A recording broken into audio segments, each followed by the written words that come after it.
आज आपण या व्हिडिओमध्ये 10th स्टँडर्ड सायन्स 2 चा चॅप्टर नंबर 4 एन्व्हायरमेंटल मॅनेजमेंट या चॅप्टरचा स्टडी आपण ह्या व्हिडिओमध्ये करणार आहोत. आता या व्हिडिओमध्ये आपल्याला एन्व्हायरमेंटच्या रिलेटेड सगळ्या टर्म्स तिथं आपल्याला स्टडी करायचं. पहा मग आता आपल्याला या चॅप्टरमध्ये काय स्टडी करायचंय? एन्व्हायरमेंट म्हणजे काय असतं? त्यात इकोसिस्टम नावाचा एक कन्सेप्ट आहे. तर इकोसिस्टम म्हणजे काय असतं पहा. तर इकोसिस्टम काय?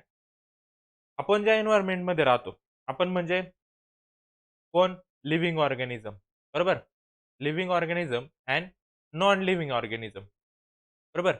हे दोन टाईपचे ऑर्गॅनिझम्स असतात. लिव्हिंगला आपण बायोटिक म्हणतो, बरोबर? आणि नॉन लिव्हिंगला आपण अबायोटिक म्हणतो, बरोबर? हे लक्षात ठेवा. आता इकोसिस्टम म्हणजे काय असतं?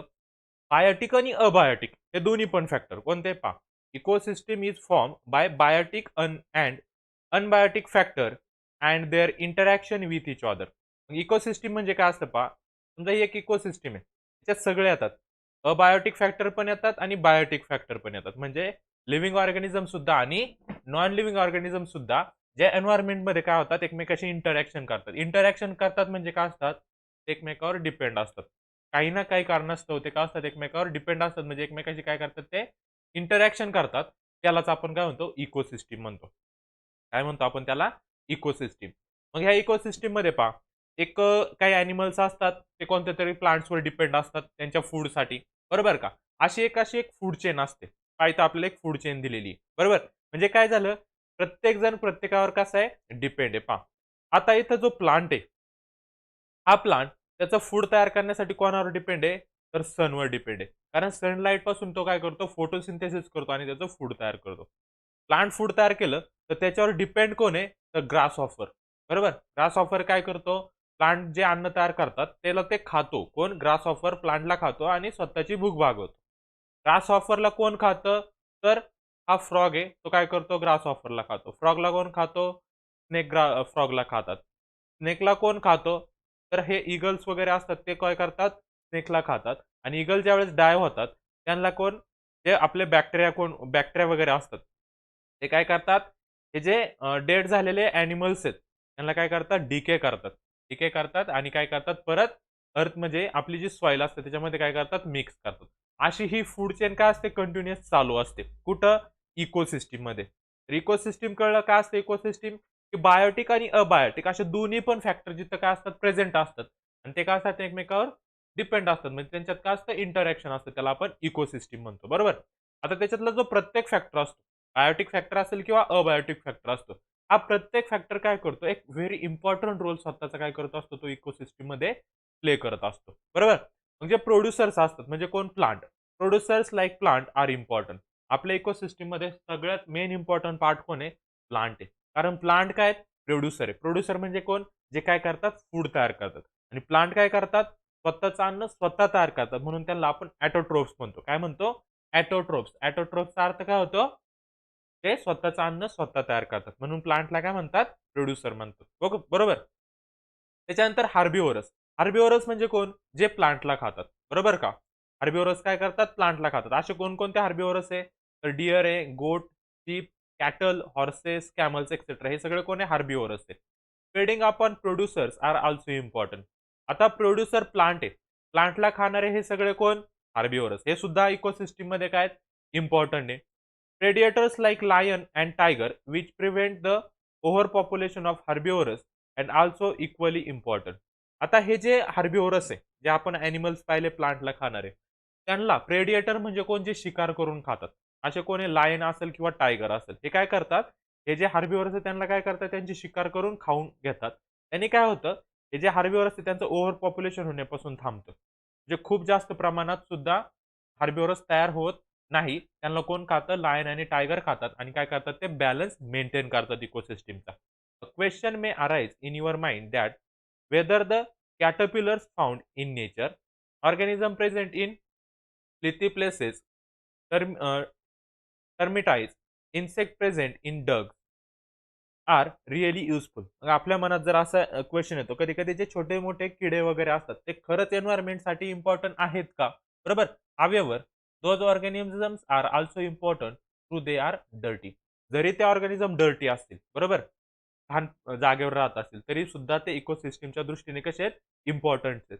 ते are responsible for cleaning the environment. ते काय करतात, एन्व्हायरमेंटला क्लीन करतात. ते किडे वगैरे असतात ते काय करतात, त्या डर्टी वस्तू असतात किंवा डर्टी त्या प्लेसेस असतात तिथं राहतात आणि तिथं काय करतात, त्याला ते खाऊन घेतात. म्हणजे ते काय करतात, एन्व्हायरमेंटला क्लीन करण्याचं काम करतात. म्हणून ते सुद्धा एन्व्हायरमेंटच्या दृष्टीने किंवा इकोसिस्टमच्या दृष्टीने कसे आहेत, इम्पॉर्टन्स आहे. थोडक्यात काय, ही जी इकोसिस्टम आहे, तिथं राहणारा प्रत्येक ऑर्गॅनिझम किंवा प्रत्येक बायोटिक फॅक्टर किंवा अबायोटिक फॅक्टर हा कसा असतो, इम्पॉर्टन्स असतो. समजलं? It means that our existence is due to this factor present around us. आपल्या आजूबाजूला जे छोटे फार थोडे मोठे जे कीटक वगैरे राहतात ते सुद्धा कसे आहेत, आपल्या एक्झिस्टन्सच्या दृष्टीने महत्वाचे आहेत. कारण पहा, हे किडे पाहिले आपण म्हणून किड्यांचा काय यूज आहे, पण किडे काय करतात, आपल्या आजूबाजूचा परिसर काय करतात, स्वच्छ ठेवतात. Hence we should care of this factors. म्हणून आपण काय केलं पाहिजे, जे काही प्रत्येक फॅक्टर आहे इकोसिस्टम मध्ये त्याची काय केली पाहिजे, केअर केली पाहिजे. ओके, नेक्स्ट पहा आता. आता एक इथं एक्झाम्पल दिले आपल्याला, पॅडी. पॅडी म्हणजे भाताची शेती. लक्षात ठेवा, पॅडी म्हणजे जी भात शेती असते त्याला आपण पॅडी म्हणतो. Is cultivated on large scale in various state of south India. South इंडियामध्ये जे भरपूर जे स्टेट्स आहेत ते काय करतात, पॅडीचं कल्टिव्हेशन करतात. आता paddy fields are frequently attack by grass hoppers. त्याच्यावर कोण अटॅक करतं, जे ग्रास हॉपर म्हणजे नागतोडे म्हणतो आपण त्याला. ते काय करतात, अशा क्रॉप्सवर अटॅक करतात. अटॅक कशासाठी करतात, ते त्यांच्या फूडसाठी करत असतात. Similarly frogs are also present in the large amount in the muds of paddy field. आता फ्रॉग्स कुठे राहतात, मड म्हणजे जो चिखल असतो, पाणी वगैरे जिथं प्रेझेंट असतं तिथं कोण असतात, फ्रॉग्स राहतात. बरोबर. टू फीड आपण ग्रास हॉपर्स, आणि ते काय करतात, फ्रॉग ग्रास हॉपरला खातात. हा, नीट लक्ष घ्या. ते पहिल्यांदा काय, पॅडी. त्यानंतर कोण आला, ग्रास हॉपर. ग्रास हॉपरला खाण्यासाठी कोण आले, फ्रॉग आले. Okay. And snakes are also. आता ह्या फ्रॉगला खाण्यासाठी कोण येणार, तिथं स्नेक्स येणार. Also present there in to feed upon their favourite food frogs. म्हणजे इथे एक काय तयार झाली, तर इथे एक सुद्धा काय झाली, फूड चेन तयार झाली. काय तयार झाली तर, फूड चेन. पहा, पॅडी क्रॉप्स आहे, त्याला अटॅक कोण करतं, ग्रास हॉपर. ग्रास हॉपरवर अटॅक कोण करतं, फ्रॉग. फ्रॉगवर अटॅक कोण करतं, स्नेक. अशी ही चेन पुढे पुढे वाढत जाते. स्नेकला खाण्यासाठी मग इगल वगैरे येणार. समजलं का? ही काय पूर्ण एक फूड चेन असते. आणि या फूड चेन मधला प्रत्येक फॅक्टर इकोसिस्टमच्या दृष्टीने महत्वाचा असतो. कसं पहा, जर ग्रास हॉपरच नसल, काय, ग्रास हॉपर अब्सेंट आहे, तर फ्रॉग काय खातील, फ्रॉगला खायला काय भेटणार नाही. त्याच्यामुळे फ्रॉग काय होऊ शकतात, मरून जाऊ शकतात. तर फ्रॉग मरून गेले तर स्नेकला खायला भेटणार नाही. स्नेक मरून जाऊ शकतात. बरोबर. स्नेकला मग इगल काय खाणार, इगलला पण जर स्नेक खायला भेटली नाही तर इगल सुद्धा काय होऊ शकतात, मरू शकतात. अशा प्रकारे आपली एन्व्हायरमेंट पूर्ण जी इकोसिस्टम आहे ती काय होऊ शकते, डिस्ट्रॉय होऊ शकते. म्हणून इकोसिस्टम मधला प्रत्येक फॅक्टर हा कसा आहे, इम्पॉर्टंट फॅक्टर आहे. समजलंय का तुम्हाला? ओके. त्यालाच आपण इकोसिस्टम म्हणतो सिंपल वर्ड मध्ये. However if frog population decline of a sudden, आत्ताच मी सांगितलं, जर फ्रॉग पॉप्युलेशन जर डिक्लाइन झाली तर स्नेकला काही खायला भेटणार नाही. स्नेकची स्पेसिस सुद्धा काय होऊ शकते, डिक्लाइन होऊ शकते. असं काय होतं, प्रत्येक फॅक्टरवर काय होणार, ते अफेक्ट करत जाणार आहे. समजले? ओके. इथं काय क्वेश्चन दिले तुम्हाला, पहा, what will be effect on paddy crop. मग जर फ्रॉग जर काय झाले, डिक्लाइन झाले, तर पॅडी क्रॉपवर काय इफेक्ट होईल. तर फ्रॉगच नसेल तर ते नागतोड्यांना खाण्यासाठी कोण नसणार आहे, ग्रास हॉपरला. मग हे ग्रास हॉपर काय करू शकतात, ते पूर्ण पॅडी आहे, ती जी पॅडीचं जी फार्म आहे त्याला काय करू शकतात, डिस्ट्रॉय करू शकतात. बरोबर. Number of which consumers will decline and which will increases. मग इथं कोण डिक्लाइन होईल, तिथं डिक्लाइन होणार आहेत फ्रॉगच्या पुढची पूर्ण स्पेसिस. मग स्नेक डिक्लाइन होणार, इगल डिक्लाइन होणार. बरोबर. तिथून पुढची पूर्ण स्पेसिस काय होणार आहे, डिक्लाइन होणार आहे. आणि इथं कोण जास्त इन्क्रीज होणार आहे, तर जे ग्रास हॉपर्स आहेत ते काय होऊ शकतात, इन्क्रीज होऊ शकतात. आणि इकोसिस्टम मध्ये कोणतीच गोष्ट इन्क्रीज झालेली किंवा डिक्रीज झालेली चालत नाही. सगळ्या गोष्टी कशा पाहिजे, बॅलन्स मध्ये लागतात. समजलं? पुढे दिले, what will be overall effect on the ecosystem. तर पूर्ण इकोसिस्टमवर इफेक्ट पडणार आहे. काय होणार आहे, इथं कन्झ्युमरच नसेल, बरोबर का, खाणारेच नसेल, फ्रॉगच नसेल, तर ग्रास हॉपर काय होणार, वाढत जाणार. आणि ग्रास हॉपर काय करतील, पूर्ण पॅडीचं जे फार्म आहे त्याला काय करतील, डिस्ट्रॉय करतील. मग ह्युमनसाठी काय खायला राहणार नाही. जे ह्युमनची स्पेसिस सुद्धा काय होऊ शकते, इथं अफेक्ट होऊ शकते. समजलंय? त्यानंतर कान्युटेल मध्ये दिले, व्हॉट इज एन्व्हायरमेंट. आता जे आपण पाहिलं, एन्व्हायरमेंट म्हणजे काय, हे जे काही लिव्हिंग किंवा नॉन लिव्हिंग ऑर्गॅनिझम जिथं राहतात ते एकमेकांशी काय असतात, इंटरॅक्ट असतात, त्यालाच आपण इन्व्हायरमेंट म्हणतो. समजलं? What is included in environment. Environment मध्ये काय काय येतं, बायोटिक फॅक्टर येतात, अबायोटिक फॅक्टर येतात, सगळे जे कन्झ्युमर, डिकॉम्पोजर, सगळे सगळे कशात येतात, एन्व्हायरमेंट मध्ये येतात. समजला हा पॉईंट? ओके. चला तर पाहूया आता नेक्स्ट. आता पुढे आपल्याला पॉईंट दिलाय, relationship between environment and ecosystem. आता पहा, एन्व्हायरमेंट काय आहे आणि इकोसिस्टीम काय, या दोन्हीमध्ये काय रिलेशन आहे? ह्या दोन्ही टर्म्स कशा आहेत, थोड्याफार वेगवेगळ्या आहेत. ओके, याच्यात काय रिलेशन आहे ते आपल्याला स्टडी करायचे. पहा, environment is a broad concept. Environment ecosystem पेक्षा खूप मोठा आहे. म्हणजे कसं पहा, इकोसिस्टीम एकापेक्षा जास्त असू शकतात. समजलं? इकोसिस्टीम ह्या एकापेक्षा जास्त. फॉरेस्ट इकोसिस्टीम म्हणतो आपण, वॉटर इकोसिस्टीम म्हणतो, लँडवरची इकोसिस्टीम. अशा प्रत्येक अशा वेगवेगळ्या इकोसिस्टीम असतात. आणि या सगळ्या इकोसिस्टीम जिथं प्रेझेंट असतात त्याला आपण एन्व्हायरमेंट म्हणतो. समजलं? एन्व्हायरमेंट काय एकच आहे. पण एन्व्हायरमेंटमध्ये एकापेक्षा जास्त इकोसिस्टीम प्रेझेंट असतात. हा एक डिफरन्स आहे. कशामधला? एन्व्हायरमेंट मधला आणि इकोसिस्टीम मधला. समजलंय? मग पहा आता. एन्व्हायरमेंट कसा एक ब्रॉड कन्सेप्ट आहे, खूप मोठा कन्सेप्ट आहे. Physical, chemical and biological factors affecting the living organism in any possible way is collectively called as a environment. एन्व्हायरमेंटची आपल्याला इथं डेफिनेशन सांगितली. काय सांगितलं एन्व्हायरमेंट म्हणजे? कोणतेही फिजिकल असतील किंवा केमिकल किंवा बायोलॉजिकल फॅक्टर असतील. बरोबर? फिजिकल फॅक्टर म्हणजे कोणते झाले? रेन म्हणतो आपण, त्याच्यानंतर विंड म्हणतो. बरोबर का? याला आपण फिजिकल फॅक्टर्स म्हणतो. केमिकल फॅक्टर्स म्हणजे कोणकोणते असतील? केमिकल्स मग सगळे. ॲसिड्स असतील, बेसेस असतील, प्रोटीन्स, कार्बोहायड्रेट्स वगैरे सगळे काय केमिकल्स फॅक्टर्स आहेत. बायोलॉजिकल फॅक्टर्स म्हणजे कोणते? Related to living organism. ते सगळे बायोलॉजिकल फॅक्टर्स. हे काय करतात? लिव्हिंग ऑर्गॅनिझमला हे 3 फॅक्टर काय करत असतात? अफेक्ट करत असतात. बरोबर? आणि या सगळ्याला कलेक्टिव्हली आपण काय म्हणतो? एन्व्हायरमेंट म्हणतो. थोडक्यात काय? की जिथं हे तिन्ही फॅक्टर काय करतात? लिव्हिंग ऑर्गॅनिझमवर अफेक्ट करतात. त्याला आपण काय म्हणतो? एन्व्हायरमेंट म्हणतो. समजलं? In short, environment is the condition in surrounding. आपण जर शॉर्टमध्ये म्हणायचं झालं तर आपल्या बाजूची सराउंडिंगची पूर्ण कंडिशन. मग त्याच्यात सगळे फॅक्टर्स आले. फिजिकल आले, केमिकल आले, बायोलॉजिकल आले, अजून बाकीचे आले. त्या सगळ्याला आपण काय म्हणू शकतो? एन्व्हायरमेंट म्हणू शकतो. समजलं? It may include biotic, abiotic, natural and artificial factors. मग याच्यात अजून पण फॅक्टर्स येऊ शकतात. बायोटिक फॅक्टर्स येऊ शकतात म्हणजे लिव्हिंग वाले. अबायोटिक म्हणजे नॉन लिव्हिंग वाले येऊ शकतात. नॅचरल फॅक्टर येऊ शकतात किंवा आर्टिफिशियल म्हणजे जे आपण ह्युमनने तयार केलेले. हे सगळे फॅक्टर्स कुठे येऊ शकतात? एन्व्हायरमेंटमध्ये येऊ शकतात. There are 2 main types of environment. कोणत्या 2 टाइपचे एन्व्हायरमेंट आहे? One is a natural environment and other is a artificial environment. Natural environment म्हणजे जे नॅचरलीच तयार झालेले. त्याला आपण ह्युमनने तयार केलेलं नाही. त्याला आपण नॅचरल एन्व्हायरमेंट म्हणतो. आर्टिफिशियल एन्व्हायरमेंट म्हणजे ज्याच्यात काय केलं? ह्युमनचा इंटरफेस आहे. म्हणजे ह्युमनने ते काय केलं? त्या टाइपचं एक एन्व्हायरमेंट वेगळं तयार केलंय. त्याला आपण आर्टिफिशियल एन्व्हायरमेंट म्हणतो. समजलं? मग पहा, नॅचरल एन्व्हायरमेंट कन्सिस्ट ऑफ. आणि मग नॅचरल एन्व्हायरमेंटमध्ये काय-काय येतं पहा. एअर येतं, atmosphere, water, land, living organism etcetera. हे सगळे काय नॅचरल एन्व्हायरमेंट आहे. आपण तयार केलेत का स्वतः? नाही. बरोबर?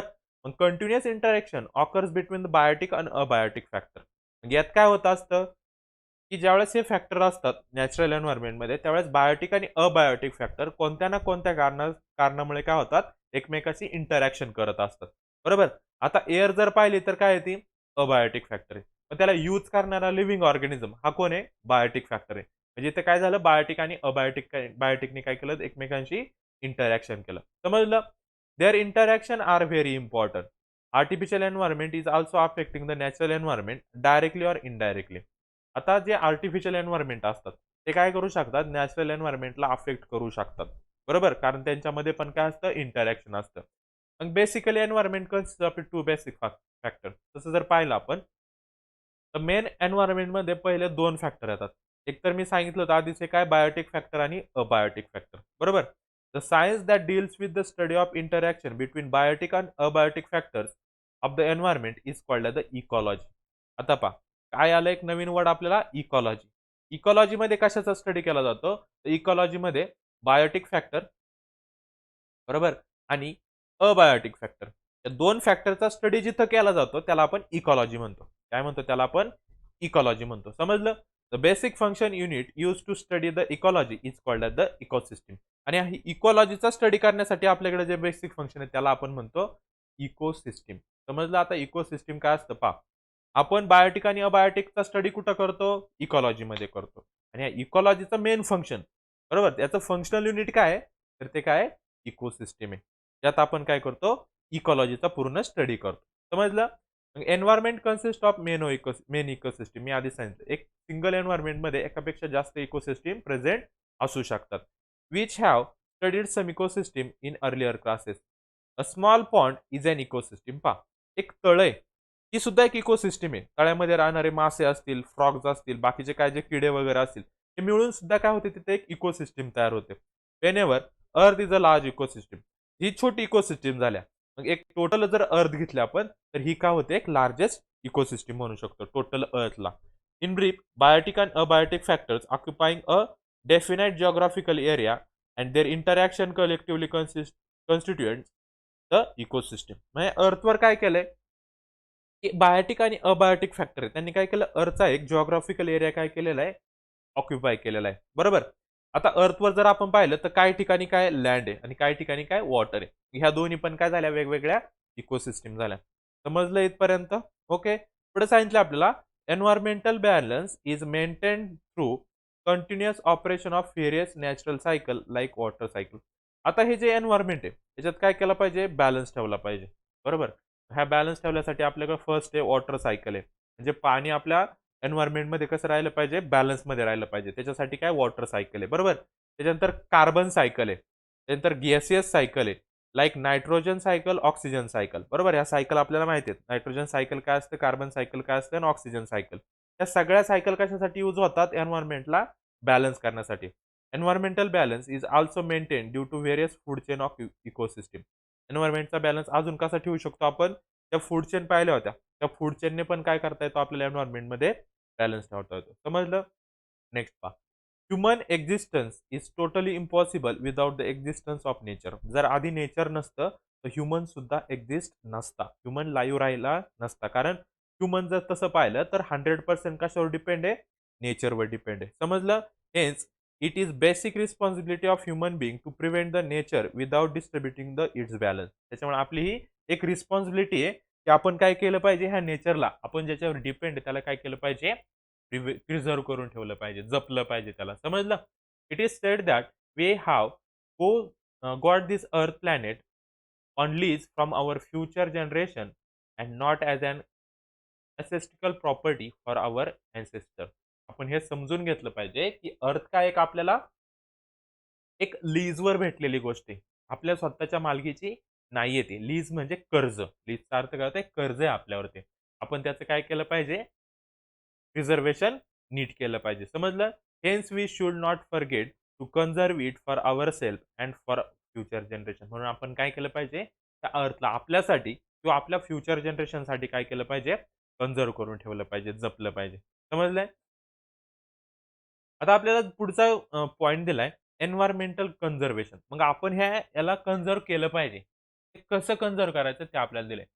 फर्स्ट आपल्याला याच्यात कॅन यू टेल मध्ये क्वेश्चन विचारला, which factor affect the environment. असे कोणकोणते फॅक्टर त्या एन्व्हायरमेंटला अफेक्ट करू शकतात. भरपूर फॅक्टर्स आहेत. नॅचरल फॅक्टर्स आहेत आणि मॅनमेड सुद्धा फॅक्टर ते एन्व्हायरमेंटला काय करतात, अफेक्ट करत असतात. ओके. कसे अफेक्ट करतात तर ते आपल्याला डिस्क्राईब करावं लागेल. नॅचरल फॅक्टर्स पाहिलं तर अर्थक्वेक आहे. बरोबर. व्हॉल्कॅनोज आहेत. असे भरपूर नॅचरल फॅक्टर्स आहेत. ते अर्थला कसे अफेक्ट करू शकतात किंवा मॅनमेडमध्ये पाहिलं आपण डिफॉरेस्टेशन आहे. बरोबर. डिफॉरेस्टेशनचा अर्थ काय होतो, खूप प्रमाणात झाडं तोडून टाकायची. जंगल काय करायचे, तोडून टाकायचे. त्याला म्हणतो आपण मॅनमेड फॅक्टर किंवा डिफॉरेस्टेशन. हा एक काय मॅनमेड फॅक्टर्स. असे ते फॅक्टर्स आहेत एन्व्हायरमेंटला काय करतात, अफेक्ट करत असतात.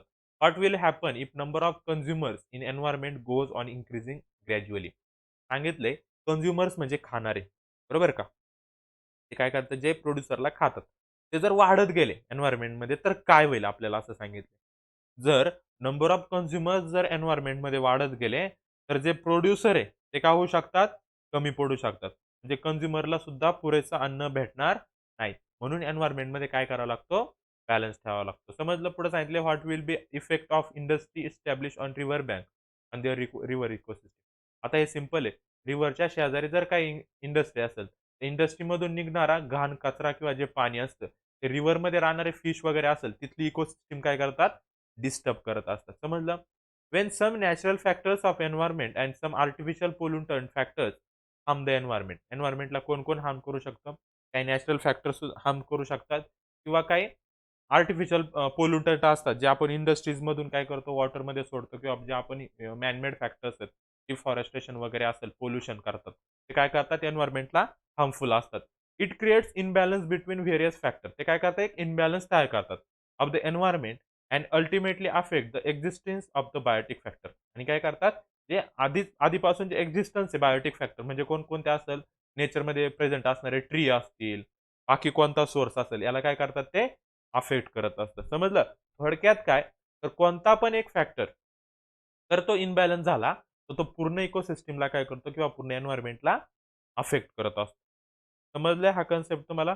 ईझी कन्सेप्ट आहे चॅप्टरमधले. थिअरी जास्त आहे, पण थोडंसं समजून घेतलं तरी लवकर होऊन जाईल. ओके. खाली दिले आपल्याला पहा फॅक्टर्स अफेक्टिंग एन्व्हायर्नमेंट. मग नॅचरल फॅक्टरमध्ये अर्थक्वेक आहे, व्हॉल्कॅनो आहेत, असे भरपूर आहेत. त्याच्यानंतर डिफॉरेस्टेशन आहे, पोल्युशन आहे, बरोबर? पोल्युटंट जे आपण रिव्हरमध्ये सोडतो ते पण मॅन मेड फॅक्टर्समध्ये येऊ शकतात. ओके. त्यानंतर पहा इथं दिलंय पहा आपल्याला एक fog and pollutant in a city. पहा हे पोल्युशन आहे. हा कोणता फॅक्टर आहे? तर हा मॅन मेड फॅक्टर आहे. पोल्युशन कशामुळे होतं? गाड्यांमधून निघणारा धूर असेल किंवा जे कचरा वगैरे जाळतात डंपिंग ग्राउंडवर. डंपिंग ग्राउंड म्हणजे काय? की जिथं खूप मोठ्या प्रमाणात पूर्ण सिटीमधला कचरा काय केलेला असतो? जमा केलेला असतो. ते जाळल्यामुळे हे असं पोल्युशन होऊ शकतं. समजलं?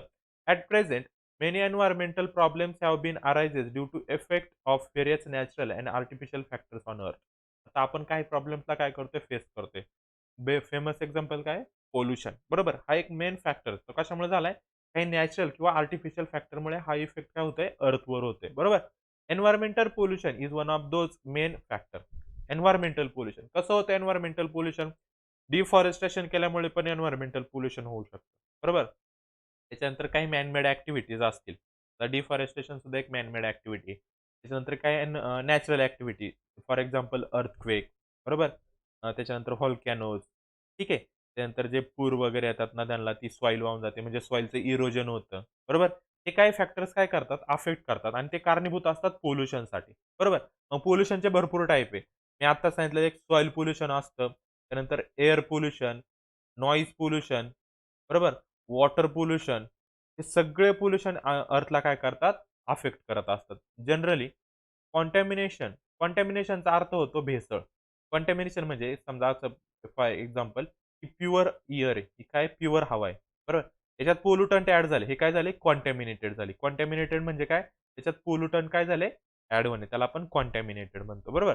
Of any material in is it's pollution unnecessary and unacceptable change in the surrounding environment due to natural event or human activities are called the environmental pollution.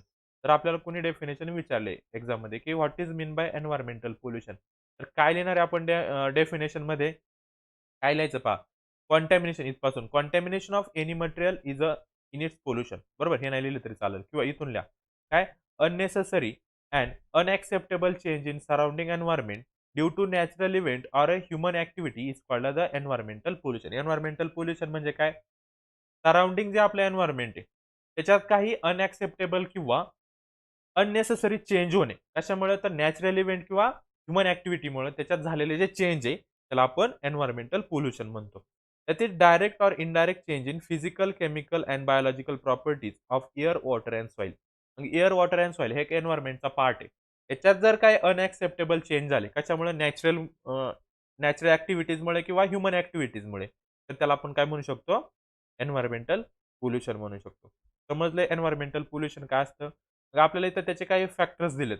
कोणकोणते रिझन्स आहेत? लाइक पोल्युशन, पोल्युशन एक्सप्लोजन म्हणजे खूप जास्त प्रमाणात pollution नाही काय population explosion. Population explosion म्हणजे खूप जास्त प्रमाणात लोकसंख्या वाढणे. आता पहा, जेवढी जास्त लोकसंख्या वाढणार, तेवढ्या जास्त रिसोर्सची गरज पडते. रिसोर्स म्हणजे काय? ट्रीज वगैरे जे अवेलेबल असतं नॅचरमध्ये ते. तर लोकसंख्या खूप जास्त प्रमाणात वाढली, तर त्यांना राहण्यासाठी जागा लागते. राहण्यासाठी जागा लागते तर काय करतात ह्युमन? झाडं वगैरे कट करून टाकतात. म्हणजे तिथं काय झालं, आपली जे एन्व्हायर्नमेंट होतं ते काय झालं, लेस झालं. झाडं कमी झाली, पोल्युशन वाढतं. समजलं? त्यानंतर फास्ट इंडस्ट्रियलायझेशन, ज्यात जास्त प्रमाणात कंपन्या वाढत चालल्या त्याच्यामुळे पोल्युशन होतं किंवा indiscriminated use of a natural resources म्हणजे खूप जास्त प्रमाणात काय झालंय नॅचरल रिसोर्सेसचा यूज व्हायला सुरुवात झाली आहे.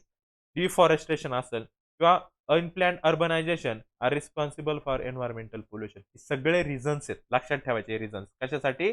तर एन्व्हायर्नमेंटल पोल्युशनसाठीचे सगळे काय रिझन्स आहेत. समजलं? त्यानंतर आपल्या इथं दिले which are the types of pollution. मी आता सांगितलं तुम्हाला सॉइल पोल्युशन असेल, एअर पोल्युशन असेल, त्यानंतर नॉईज पोल्युशन आहे किंवा वॉटर पोल्युशन हे सगळे पोल्युशनचे टाइप्स आहेत. What do we mean by natural and artificial pollution? तर नॅचरल अँड आर्टिफिशियल पोल्युशनचं आपल्याला काय विचारलंय काय म्हणजे मेन कन्सेप्ट काय? नॅचरल पोल्युशनमध्ये काय सांगायचं, जे अर्थक्वेक वगैरे असेल त्यामुळे होणारं जे एन्व्हायरमेंटमध्ये चेंज आहे त्याला आपण नॅचरल पोल्युशन म्हणू शकतो. आणि आर्टिफिशियल पोल्युशन म्हणजे कोणते, जे ह्युमन ऍक्टिव्हिटीमुळे पोल्युशन होतं. फॉर एक्झाम्पल डिफॉरेस्टेशन असेल, इंडस्ट्रियलायझेशन असेल, त्यामुळे जे होणारं पोल्युशन आहे त्याला आपण आर्टिफिशियल पोल्युशन म्हणतो. समजलं? त्यानंतर pollution is a broad concept. Various type of pollution like that air, water, sound म्हणजेच noise pollution, soil, thermal, light pollutions occurs around us. हे भरपूर टाईपचे पोल्युशन आपल्या भोवती होत असतात. Ultimate adverse effect of this all is on existence of all the living organism, and out of this environmental conservation has become the need of ours. हे pollution काय झाले, दिवसेंदिवस जास्त प्रमाणात वाढायला लागले. त्या पोल्युशनला रोखणे ही काय झाली, काळाची गरज आहे. म्हणून सांगितलं आपल्याला काय, एन्व्हायरमेंटला काय करायला पाहिजे, कन्झर्व्ह करायला पाहिजे. समजलं? त्यानंतर पहा, इथे डू यू नो मध्ये दिले रेडिओ ऍक्टिव्ह पोल्युशन. आता हा नवीन एक कन्सेप्ट आहे. काय रेडिओ ऍक्टिव्ह पोल्युशन म्हणजे काय असतं? आता काही रेडिओ ऍक्टिव्ह मेटल्स असतात, जसं की युरेनियम, जे बॉम्ब वगैरे बनवण्यामध्ये काय करतात, यूज करतात. समजा युरेनियमचंच एक्झाम्पल घेतलं, युरेनियम पासून काय केला, एक बॉम्ब बनवला. काय केला, एक बॉम्ब बनवला. आणि हा बॉम्ब काय केला, एक युद्धामध्ये म्हणजेच वॉरमध्ये यूज केला. आणि कोणत्या तरी प्लेसवर काय केला, आपण तो बॉम्ब टाकला. त्याचं तिथं काय होणार आहे, एक्सप्लोजन होणार आहे. काय होतं, एक्सप्लोजन. आता या बॉम्बमध्ये प्रेझेंट असणारं जे युरेनियम किंवा जे बाकीचं रेडिओ ऍक्टिव्ह मेटल असेल, त्याच्यापासून काय होत असतं, सारखे रेडिओ ऍक्टिव्ह इमिशन होत असतं. काय होत असतं, तिथून रेडिओ ऍक्टिव्ह जी किरणं, त्याला आपण रेज म्हणतो, ते निघत असतात. आणि ते काय करतात, एन्व्हायरमेंटला पोल्युटेड करतात. काय करतात, एन्व्हायरमेंटला पोल्युटेड करतात. फॉर एक्झाम्पल, जपानवर टाकलेला जो अणुबॉम्ब होता, तो अणुबॉम्ब हिरोशिमा आणि नागासाकीच्या ठिकाणी टाकलाय. कधी 1945 ला. त्याच्यामुळे अजून पण म्हणतात की तिथं ज्या ठिकाणी बॉम्ब पडलाय, तर अजून पण थोड्याफार प्रमाणात रेडिएशन होतच आहे. आणि त्या जागेवर पडलाय, ती जागा कशी झाली, नापीक, म्हणजे तिथं एकही सिंगल प्लांट उगवू शकत नाही. म्हणजे थोडक्यात काय, तिथं काय झालं, त्या एन्व्हायरमेंटचं पोल्युशन झालं. समजलं? Radioactive pollution can occur due to the two reasons, by natural and artificial. दोन प्रोसेसने तिथं रेडिओ पोल्युशन होऊ शकतं. पहिलं काय, नॅचरल पोल्युशन आणि artificial pollution. UV and I R radiation, बरोबर. अरे नॅचरल रेडिएशन, हे नॅचरल रेडिएशन, युव्ही रेज आणि आय आर रेज, जे की सन पासून निघतात, आणि नॅचरल पोल्युशन होतं. whereas X-rays and the radiations from the atomic energy plants are the artificial radiation. atomic energy plant म्हणजे कोणते, जिथं या रेडिओ ऍक्टिव्ह एलिमेंटचा यूज करून काय केलं जातं, एनर्जी तयार केली जाते. समजलं? त्याला आपण काय म्हणतो, ॲटॉमिक एनर्जी प्लांट्स म्हणतो. किंवा जे एक्स-रेज वगैरे असेल त्याचे, ते हे सगळे काय आहेत, आर्टिफिशियल रेडिएशन्स आहेत. समजलं? ते दिले Chernobyl, Windscale and the 3 miles islands mishap are the major mishaps of the world still present. Thousands of people have been affected for long due to these accidents. हे accidents, हे प्लेसेसची नाव आहेत. ते काय झालेले आहेत, हे रेडिओ इमिशन्स झालेले आहेत, बरोबर. तिथं अजून पण इफेक्ट त्याचा होतोय. Some of the effect of radiations are as follow. काय काय होतं पहा रेडिएशनमुळे. फर्स्ट आहे तर cancerous ulcerations occurs due to the higher radiation of X-ray. जास्त एक्स-रेच्या रेडिएशनमुळे काय होऊ शकतो, कॅन्सर होऊ शकतो. Tissues in the body are destroy. आपल्या बॉडीमधले टिश्यू काय होऊ शकतात, ॲनिमलच्या डिस्ट्रॉय होऊ शकतात. Genetic change occur. आपल्या बॉडीमध्ये जिनेटिक चेंज व्हायला सुरुवात होते. Vision is adversely affected. आपलं व्हिजन आहे, म्हणजे जे आपली पाहण्याची दृष्टी, ती काय होते, ॲडव्हर्सली अफेक्ट होऊ शकते. समजलं? हे कशाचा परिणाम आहेत, तर सगळे रेडिओ पोल्युशनचे परिणाम आहेत. समजलं? आता आपल्याला पुढचा पॉइंट आहे, नीड ऑफ एन्व्हायरमेंटल कन्झर्वेशन. मग एन्व्हायरमेंटला कन्झर्वेशन करण्याची गरज काय? तर त्यांनी सांगितलं की general public is not aware about the rules of the environmental conservation. जे सर्वसामान्य लोक आहेत, त्याला एन्व्हायरमेंटल कन्झर्वेशन बाबतीत एवढी काही माहिती नाही अजून. There should be a large scale participation of people in the environment conservation. It will be possible to answer the environmental problems only if environmental protection conservation become an effective public movement. आपण एन्व्हायरमेंटला कधी पूर्णपणे conserve करू शकतो, तर आपल्या अर्थवर राहणारा जो प्रत्येक माणूस आहे, ह्युमन आहे, किंवा जे पब्लिक मुवमेंट आहे, ती काय, सगळ्यांना काय कळलं पाहिजे, की एन्व्हायरमेंटचे आपल्याला युजेस कळले पाहिजे, त्याची आपल्याला गरज काय ते कळलं पाहिजे, बरोबर. मग हे सगळे काय करू शकतात, ही सगळी जी पूर्ण पब्लिक मुवमेंट आहे, पब्लिक मुवमेंट म्हणजे सगळे जे एकत्र येऊन जे काम करतील, कशासाठी, एन्व्हायरमेंटल कन्झर्वेशनसाठी जे काम करतील, ते काय असू शकतं, अफेक्टिव्ह असू शकतं कन्झर्वेशनसाठी. समजलं? For this purpose. पण यासाठी काय करावं लागेल, values like positive attitude and affection towards the environment. Positive attitude म्हणजे सगळ्या गोष्टी पॉझिटिव्हली आपल्याला कळल्या पाहिजे, की एन्व्हायरमेंटला का कन्झर्व केलं पाहिजे, त्याचा आपल्याला काय उपयोग आहे, बरोबर. त्याविषयी आपल्याला नॉलेज पाहिजे. Should be included among the children since their childhood. म्हणून काय केलं जातं, लहानपणापासूनच मुलांना शाळेमध्ये काही सब्जेक्ट एन्व्हायर्नमेंट कन्झर्वेशनच्या रिलेटेड शिकवले जातात, की लहानपणापासून त्याला काय कळेल, की एन्व्हायर्नमेंटचा यूज कळेल, ते आपल्यासाठी कसं युजफुल आहे, त्याचं का कन्झर्वेशन केलं पाहिजे ते समजावं. This will help to make the future generation more aware about environmental conservation and protection. So as to achieve this, it is necessary to increase the awareness through the education. Education through आपण काय करू शकतो, awareness प्रत्येकाला सांगू शकतो. समजले? तिथंच आपल्याला a peek into the history काय झालेलं, की 1972 ला काय झालं होतं, युनायटेड स्टेट्स एन्व्हायरमेंट प्रोग्राम आहे, त्याला UNEP म्हणतात, has been establish in a conference arrange on human and environment in which environmental problems were discuss. एक कॉन्फरन्स भरली होती 1972 ला UN मध्ये. त्यात डिस्कस केला की काय काय प्रॉब्लेम्स असू शकतात. Afterward India separate environmental department has been establish after through discussion on the environmental problems. मग इंडियामध्ये एक सेपरेट एन्व्हायरमेंट कन्झर्वेशनसाठी एक डिपार्टमेंट चालू केलं गेलं. Ministry of environment and the forest is involve in planning educating and the increasing awareness about environment and forest through the various programs since 1985. त्यापासून इंडियामध्ये पण काय केले जातात, एन्व्हायरमेंट कन्झर्वेशनसाठी वेगवेगळे प्रोग्राम घेतले जातात. त्याच्याद्वारे काय केलं जातं, लोकांमध्ये एक अवेअरनेस आणला जातो आणि एन्व्हायरमेंटचा कन्झर्वेशनसाठी ट्राय केले जातात. ओके. त्यानंतर एन्व्हायरमेंटल कन्झर्वेशन आवर सोशल रिस्पॉन्सिबिलिटी. आता एन्व्हायरमेंट कन्झर्व करणे ही आपल्या प्रत्येकाची काय एक social responsibility. Since existence of a human there is a inter relationship between human in environment. आपल्याला हे माहिती आहे की आपल्या जन्मापासून आपलं आणि एन्व्हायरमेंटचं काय असतं, एक इंटरसेक्शन असतं, बरोबर. त्याला आपण इंटर रिलेशनशिप सुद्धा म्हणू शकतो. Human step on the earth long after formation of earth. Human अर्थवर कधी आला, अर्थचं फॉर्मेशन झाल्याच्या नंतर खूप वर्षानंतर ह्युमन काय झाला, अर्थवर प्रेझेंट झाला. ओके. ऑन द अर्थ human being proved it's superiority as compared to other animals with the help of the characteristics like the intelligence, memory, imaginary ability, etc.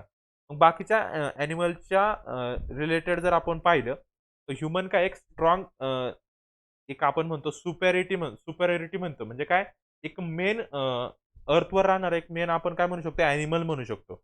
कशामुळे तो सुपेरियरिटी आली त्याच्याकडे, मेन का ठरला तो, तर त्याच्यामध्ये असणारा इंटेलिजन्स, मेमरी आणि इमॅजिनरी ॲबिलिटीमुळे तो काय झाला, एक अर्थचा मेन पार्ट झाला. Human establish domination over the nature. Human utilize all the natural resource as much as possible. ह्युमनने काय केलं, नॅचरल रिसोर्स यूज करायला सुरुवात केली. In an attempt to live a satisfactory life human kept on snatching from the nature as much as possible and this lead to the increasing problem. मग माणसाने काय केलं, ह्युमनने स्वतःच्या गरजा पूर्ण करण्यासाठी नॅचरल रिसोर्सेसचा पूर्णपणे यूज करून घेतला. तेच प्रॉब्लेम आता काय व्हायला लागलेत, इन्क्रीज व्हायला लागलेत. For this entire scenario we can understood that human has crucial roles in maintaining environmental balance. Environmental balance जर आपल्याला अर्थवर ठेवायचा असेल तर याच्यात एकच असे एक फॅक्टर आहे, तो काय करतोय, क्रुशियल रोल प्ले करतो, तो कोण आहे, ह्युमन. समजलं. If human has disturb the human environmental balance then human itself only can conserve and improve the quality of the nature. तर ह्युमनने एन्व्हायरमेंट बॅलन्स जर बिघडवला असेल तर ह्युमन असा एकच पर्सन आहे, तो काय करू शकतो, याचा बॅलन्स परत आणू शकतो. समजलं. Many time general public is unknown that is activities are harmful to environment and thereby unknowingly many activities happen. त्या आपण ऍक्टिव्हिटी करत असतो लाईव्ह प्रत्येक दिवशी, आपल्याला माहित नसतं की आपण ज्या ऍक्टिव्हिटी करतोय त्या एन्व्हायरमेंटसाठी प्रॉब्लेमॅटिक असू शकतात, बरोबर. हे नॉलेज नसल्यामुळे सुद्धा काय होतं, एन्व्हायरमेंटचा बॅलन्स किंवा एन्व्हायरमेंट कन्झर्वेशन करण्यामध्ये प्रॉब्लेम्स येऊ शकतात. समजलंय. आता आपल्याला इथं डू यू नो मध्ये दिले काही लॉ आहेत, laws enacted about environmental conservation.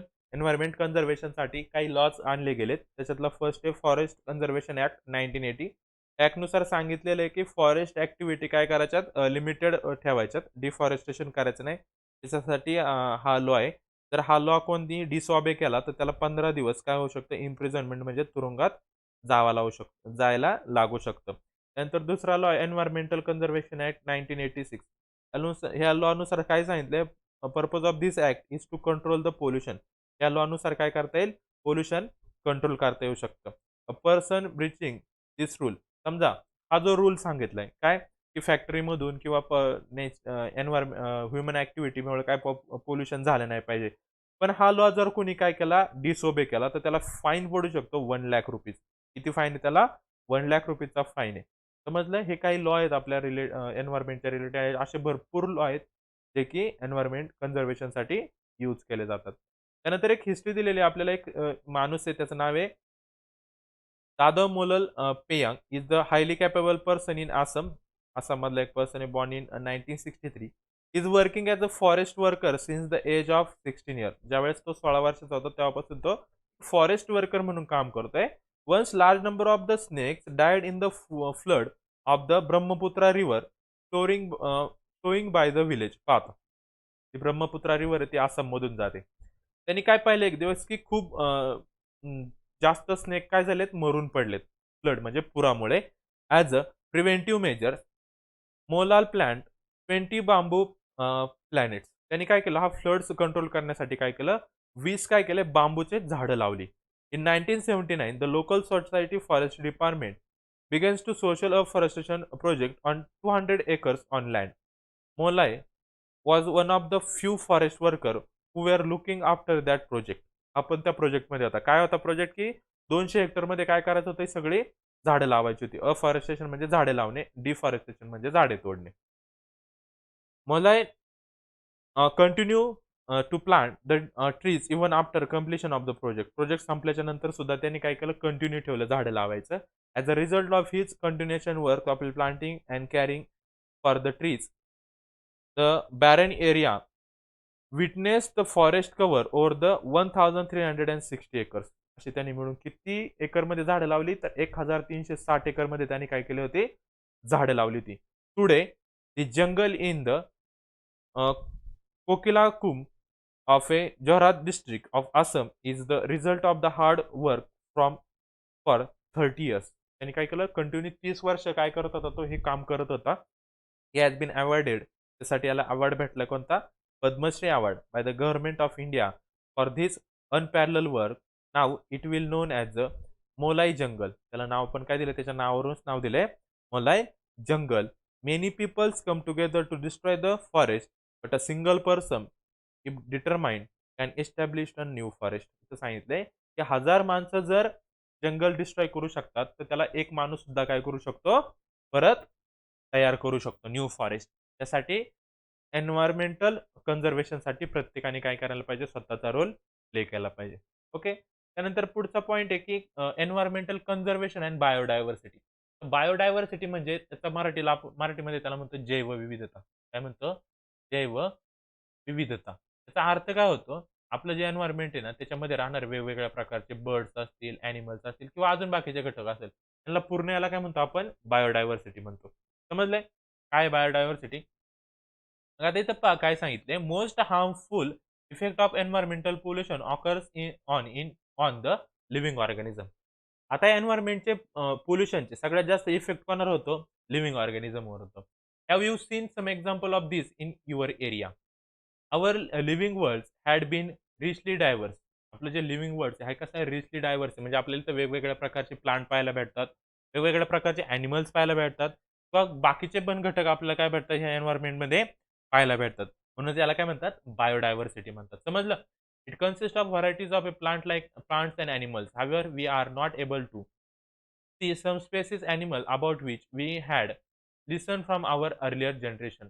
आपण पहा, आपल्याला जुने आपले अँसेस्टर असतात, ते आपल्याला सांगत असतात की हा या टाईपचा प्राणी होता. पण आपल्याला तो आता दिसत नाही. का दिसत नाही? तो काय झालाय, एंडेंजर्ड झालाय, म्हणजे काय झालाय, नष्ट झालाय. समजलं कशामुळं, तर ह्या पोल्युशनमुळं. Biodiversity is the richness of the living organism in nature due to presence of the variety of organism, ecosystem and genetic variations within a species. Biodiversity occurs at the 3 different levels. 3 level आहेत biodiversity. First आहे genetic diversity, species diversity आणि ecosystem diversity. आता genetic diversity म्हणजे काय असतं, occurrence of diversity among the organisms of A same species is genetic diversity. Genetic diversity म्हणजे काय असतं, occurrence of diversity among the organism. ते ऑर्गॅनिझम्स आहेत, बरोबर. ऑर्गॅनिझम म्हणजे कोणता असेल, समजा ॲनिमल कन्सिडर करा. ते ॲनिमलच्या भरपूर स्पेसिस असतात ना, बरोबर का? टू स्पेसिस, एक ॲनिमल एक स्पेसिस आहे. त्याच्या अजून भरपूर स्पेसिस, म्हणजे ही काय झाली जेनेटिक डायव्हर्सिटी झाली. समजलं? Example, each human being is different from other. ह्युमनचंच एक्झाम्पल घ्या. बरोबर? ह्युमन बीइंग ही एक स्पेसिस आहे. पण त्याचे भरपूर वेगवेगळे ह्युमन आहेत ना? सगळे एकासारखे दिसतात आहे का? नाही. याला काय म्हणतो आपण? जेनेटिक डायव्हर्सिटी म्हणतो. समजलं? Possibility of the wiping out the species arises if there is a decrease in the diversity within the species whose numbers involve in sexual reproduction. मग पहा एखादा ॲनिमल कन्सिडर करा. समजा टायगर आहे. टायगर आहे. त्याचे भरपूर वेगवेगळे टायगर, ही टायगर एक स्पेसिस झाले. असे भरपूर टायगर्स आहेत ना, पण हे काय झाले समजा नष्ट होत गेले एक, एक, एक. तरी स्पेसिस पूर्ण काय होऊ शकते? डिस्ट्रॉय होऊ शकते. समजलं? त्यानंतर species diversity. Innumerable species of organisms occurs in the nature. This is called as species diversity. Species diversity पण सेम तसंच. समजा ॲनिमल आहे, बरोबर? ॲनिमलच्या वेगळ्या स्पेसिस आहे. मग याच्यात टायगर आला, डॉग आला, बरोबर? ह्या वेगवेगळ्या काय झाल्या ॲनिमलच्या स्पेसिस झाल्या. याला काय म्हणतो आपण? Species diversity. समजलं?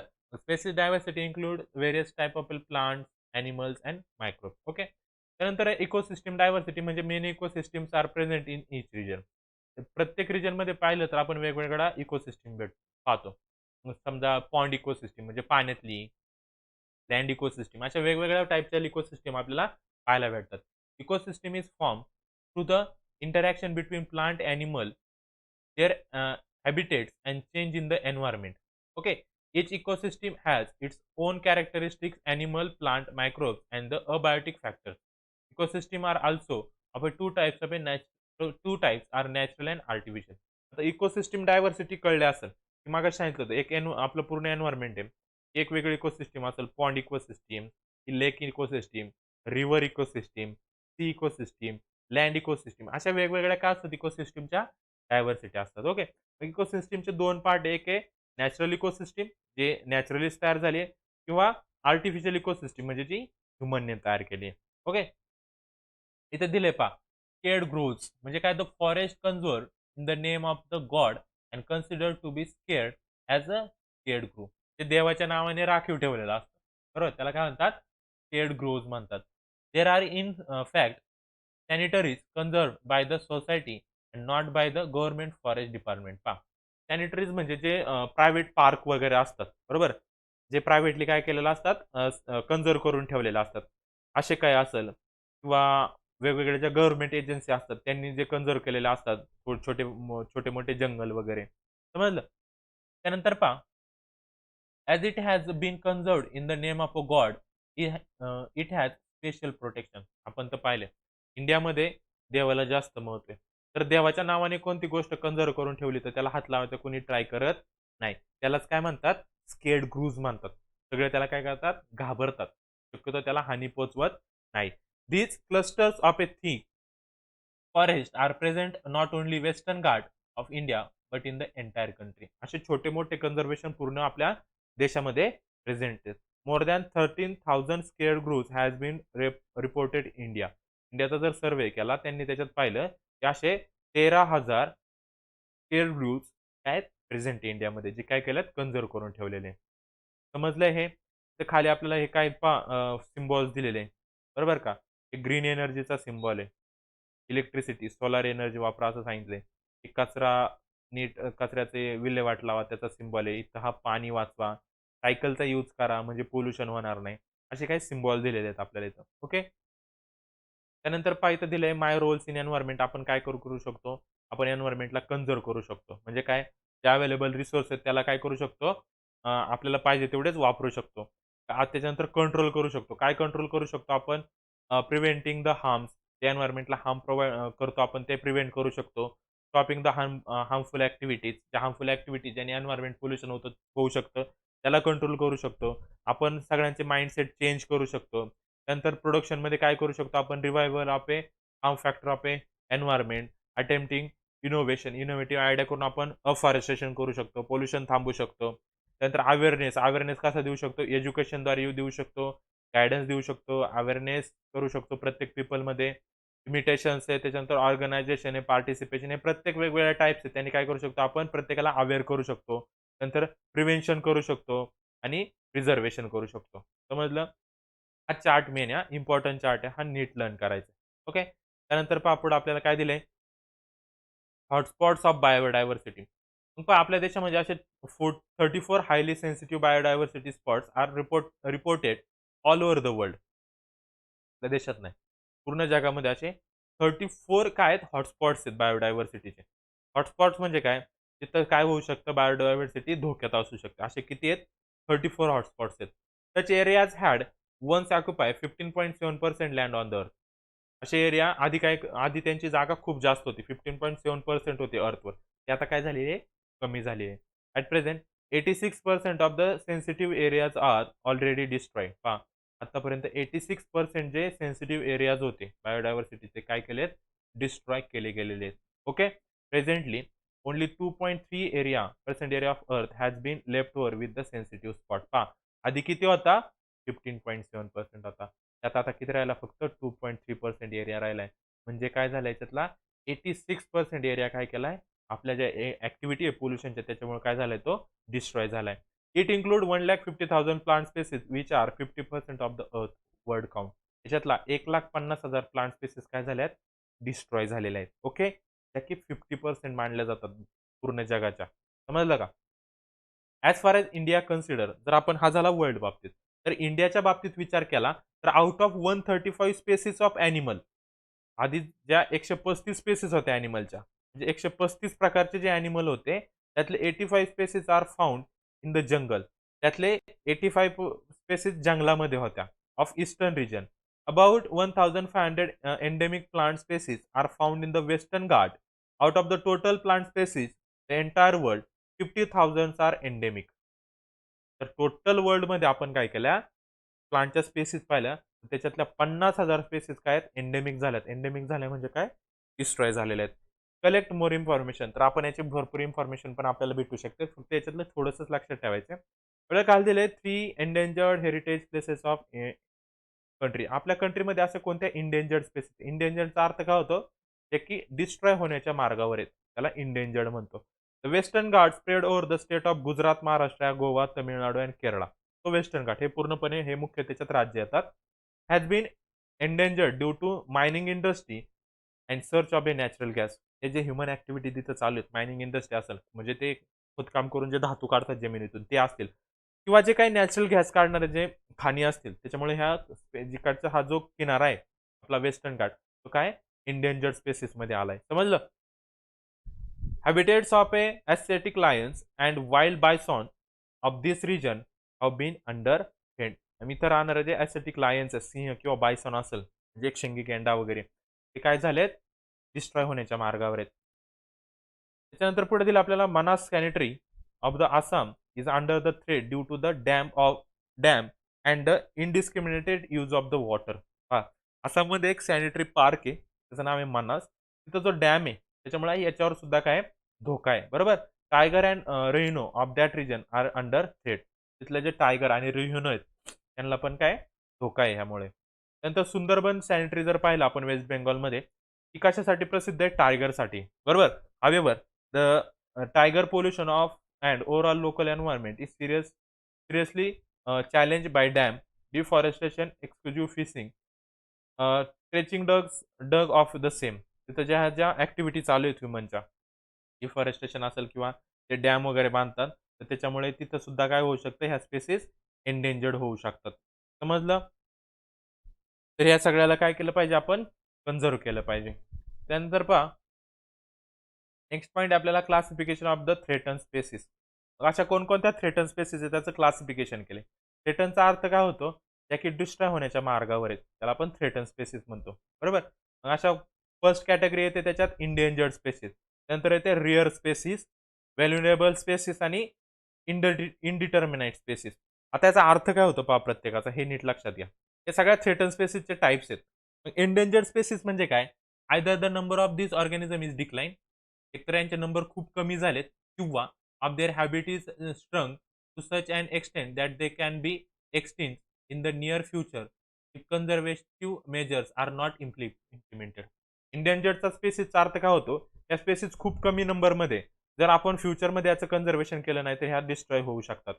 मेन अर्थ काय इंडेंजर्ड स्पेसिसचा, की खूप कमी प्रमाणात उपलब्ध असणाऱ्या स्पेसिस. फॉर एक्झाम्पल लायन आहे पहा, लायन असेल किंवा टेल मंकीज किंवा लेसर फ्लोरेशन असेल. हे जे काय आहे, पहा हे टेल मंकी तर आपल्याला दिलेलं आहे. लायन टेल मंकी बरोबर. या स्पेसिस काय आहेत? एंडेंजर्ड स्पेसिस आहेत. नंतर रेअर स्पेसिस म्हणजे काय असतं? The number of this organism is considerably decline. Considerably decline म्हणजे खूप कमी नंबर आहे. एंडेंजर्ड स्पेसिस पेक्षा पण हे कमी झालेले आहेत. ओके. मग ह्या स्पेसिसमध्ये कोण-कोण येतं? तर रेड पांडा आहे किंवा मक्स डिअर आहे. खूप कमी प्रमाणात अवेलेबल राहिलेले आहेत. व्हलनरेबल स्पेसिस म्हणजे कोणत्या? Number of this organism is extremely less. म्हणजे ह्या रेअर स्पेसिस पेक्षा पण खूप कमी आहेत. अँड कंटिन्युअसली डिक्लाइन अजून पण ते कमी होतात आहेत. त्याला आपण म्हणतो vulnerable species. Continuous decline in their number is worrisome reason. त्याच्यात टायगर आणि लायन येतात पहा. खूप कमी टायगर आणि खूप कमी लायन आपल्या कंट्रीमध्ये सध्या प्रेझेंट आहेत आणि ते कंटिन्युअसली काय होतात ते डिक्लाइन होत चाललेले आहेत. त्यानंतर इनडिटर्मिनेट स्पेसिसमध्ये कोण येतात पहा. This organism appear to be the endangered bird due to their some behavioral habits like the shyness. There is a no definite and the substantial information. Indeterminate species म्हणजे ज्यांचे आपल्याला माहीतच नाही की हे किती नंबरमध्ये प्रेझेंट आहे आणि जास्त दिसत पण नाही. त्याला आपण काय म्हणतो इंडेंजर्ड स्पेसिस म्हणतो. मग त्यात कोण येतं? जायंट स्क्विरल आहेत किंवा शेकरू आहेत, जे आपल्याला जास्त दिसत नाही किंवा त्यांच्या शायनेसमुळे ते जास्त बाहेर पण येतात. असे 4 कॅटेगरी कोणकोणत्या? Endangered species, rare species, vulnerable species आणि इनडिटर्मिनेट स्पेसिस. समजलं? तर आपल्याला एक दिलंय की 22 मे कशासाठी प्रसिद्ध आहे हा दिवस? तर वर्ल्ड बायोडायव्हर्सिटी डे हे लक्षात ठेवायचं. सर्वे the plants and animals in your area, maintain a record about their characteristics. तर फक्त त्याच्यात डे लक्षात ठेवा. कोणता? 22 मे. हा कशाचा कोणता दिवस आहे हा? तर वर्ल्ड बायोडायव्हर्सिटी डे. समजलं? त्यानंतर पहा लास्ट पॉईंट आपल्या या चॅप्टर मधला. युएनओ मध्ये सांगितलं आपल्याला की International Union for Conservation of Nature. UN एक मेन आपल्याला माहिती आहे संस्था आहे वर्ल्ड वाईड. तिथे एक वेगळी एक ऑर्गनायझेशन आहे. त्याचं नाव आहे international Union for Conservation of nature. Prepared the red list. Red list तयार केली. रेड लिस्टचा अर्थ काय होतं? त्या रेड लिस्टमध्ये जे काही कंटेन असणार आहे ना, ते काय एंडेंजर्ड आहे. कमी नंबर आहे. ती रेड लिस्ट त्यांनी तयार केली आहे. That contain the name of endangered species from different countries. Pink page. Pink pages of this book contain the name of the endangered species, while green pages contain the name of the previously endangered but presently safe species. या बुकमध्ये 2 कलरचे pages आहेत. एक page आहे green page आणि एक page आहे pink. ग्रीनमध्ये कोणत्या ॲनिमल्स आहे आणि पिंकमध्ये कोणत्या ॲनिमलची नावे पहा. ग्रीनमध्ये असे ॲनिमल आहे की त्यांचे आधी नंबर लेस होते. स्टार्टिंगला खूप कमी होते, पण सध्या काय केलं ते जास्त झाले. ते ग्रीन पेजवर आहे. बरोबर? म्हणजे सेफ आहेत. आणि पिंकमध्ये टाकलेत ना, ते आधी बऱ्यापैकी नंबर होते. ते आता काय व्हायला लागलेत? लेस व्हायला लागलेत. ते पिंक पेजवर आहेत. समजलं? आता ऑल्वेज रिमेंबर मध्ये आपल्याला दिले वाचा तुम्ही काय सांगितले? Destroying a plant is to destroy the everything. त्यानंतर practice of forestation to conserve environment. हे काही वाक्य आहेत आपल्याला ते सांगितले. Forest is a wealth. नंतर environment protection is a value. Education provide use of the paper is prevention of the deforestation. त्यानंतर to practice the environmental protection is to development of a human society. आणि pure air pure water is a cue to human life. हे main आपण म्हणतो ना शुभाषित वाक्य. वाक्य दिलेले इथं आपल्याला इथं. ओके. समजला? त्या चॅप्टरमध्ये मेन काय पूर्णपणे थेरी आहे एन्व्हायरमेंटच्या रिलेटेड. एन्व्हायरमेंट काय असतं, इकोसिस्टम काय, त्याच्यात कोणते फॅक्टर्स येतात, थोडाफार याचा स्टडी करायचा आहे. समजलं? त्यानंतरच्या व्हिडिओमध्ये आपण नेक्स्ट चॅप्टर घेऊया.